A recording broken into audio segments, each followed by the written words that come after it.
మరి అధికారంలోకి వచ్చి 2 సంవత్సరాలు పూర్తవుతా ఉన్నా వారిని పట్టించుకునేటువంటి నాదుడు ప్రభుత్వంలో లేడు అనేటువంటి మాట రాష్ట్రంలో ఉన్నటువంటి పేదవాడు గగ్గోలు పెడతా ఉన్నా ఇవేవి కూడా వారికి పట్టట్లేదు. కేవలం 20 మాసాల్లో పబ్లిసిటీ, మార్కెటింగ్, ఈవెంట్ మేనేజ్మెంట్ ఇవి మాత్రమే ఈ రాష్ట్రంలో జరుగుతూ ఉన్నాయి తప్ప రాష్ట్రంలో ఏ రంగానికి కూడా మేలు చేసినటువంటి పరిస్థితిలో ఈ ప్రభుత్వం లేదు. నిన్న మొన్న బడ్జెట్ ప్రవేశపెట్టారు. మొట్టమొదటిసారి అసలు అప్పు ఎంత తీసుకున్నారో, ఎంత ఖర్చు పెట్టారో, దేనికి ఖర్చు పెట్టారో, బడ్జెట్ ఎస్టిమేట్స్ ఏంటో కనీస అవగాహన లేనటువంటి కూర్పు ఏదైతే ఉందో నాకు తెలిసి బహుశా స్వతంత్రం వచ్చిన తర్వాత ఆంధ్రప్రదేశ్ రాష్ట్ర చరిత్రలో ప్రవేశపెట్టినటువంటి బడ్జెట్ ఏదైనా ఉందంటే మొన్న ప్రవేశపెట్టినటువంటి బడ్జెట్.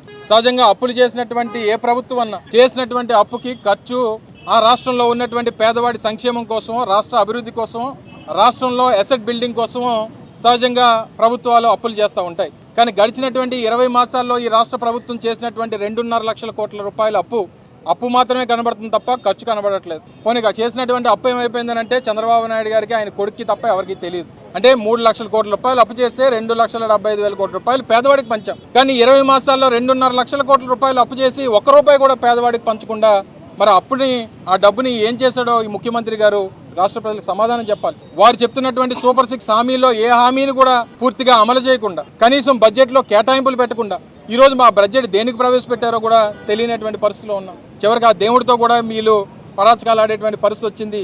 కర్మ అనేటువంటిది ప్రతి ఒక్కరికి ఏదో రోజు ఆ కర్మ తాలూకా రుచిని చూపించేటువంటి రోజు కూడా చంద్రబాబు నాయుడు గారికి, సోకాల్ టీం అందరికీ వస్తుంది అన్నటువంటి విషయాన్ని ఈ సందర్భంగా మరొకసారి గమనించమని చెప్పి కోరుతా ఉన్నాం.